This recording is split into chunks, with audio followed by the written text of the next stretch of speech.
Spencer, just kind of as we get to postseason aspect of the schedule, things kind of transition from your individual thing into a team.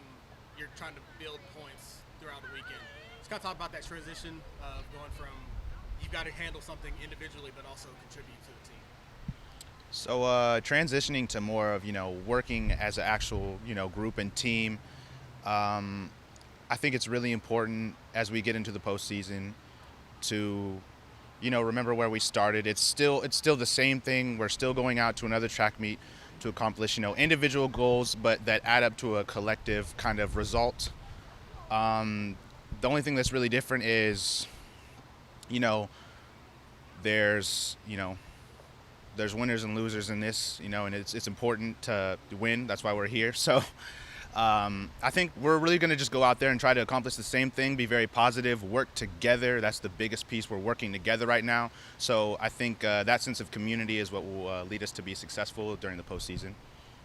And you guys have a long winning streak going on at the Pac-12. The men's team does. What are your thoughts heading into this as far as what you guys will be able to accomplish this weekend? And is there pressure on you to keep the streak going? I think there's a little bit of pressure to keep the streak going, but I'm 100% confident in my team and myself that I don't think that's really, that's not our main focus. Our main focus is to just, again, go back to our training and rely on that in, times of high stress or pressure. So I don't think we need to feel any different or any pressure from that, but I know as a collective group that we can accomplish that. So that's kind of what we're going into the weekend knowing that we can accomplish that. So there's no doubt there. So you've done one of these before. You were down there last year. You scored some points.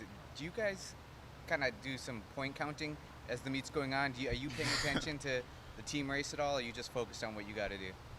I'd say, by the 4x4, the teams, we're all huddled together like, oh, what's going on? But mostly we leave that up to Coach Johnson.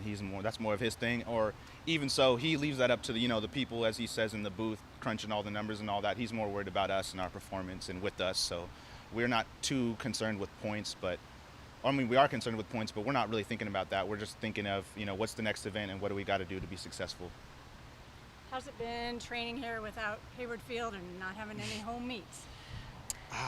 Well, I'm a native to Eugene, so Hayward, last year that was a lot of fun. It was really great to train there. That was actually my first year at Oregon. It's been different here. We're training in the Mashofsky Center right behind us, but that has not really deterred our focus at all because, we still have great facilities here. It's a wonderful place to train, so that really hasn't affected us as much as some would think. So, If anything, does that add a bit of an edge almost, being on the road so consistently over the course of this year that being on the road in championship season is not really a worry at all?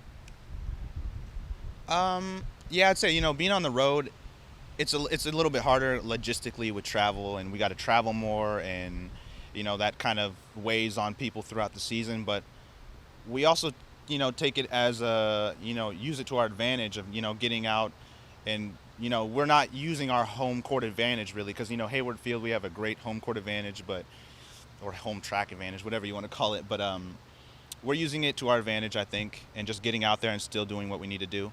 How do you see that wear and tear? I mean, you mentioned that like it tires some people out kind of being on the road sometime. What is that wear and tear like mentally? Wear and tear. So it's a long season. We start in January and it ends in June. So it's a lot of months of traveling, back-to-back weekends with school and tutoring and all these other things that we have to get done as student athletes. So it can be rattling for some. Myself, I've been doing this for quite a long time. So senior year, I'm used to it. But for a lot of people, it's just kind of a lot to process doing it over and over again. But I think our teams, we have a great staff and, great people, a lot of support. So we're doing really well.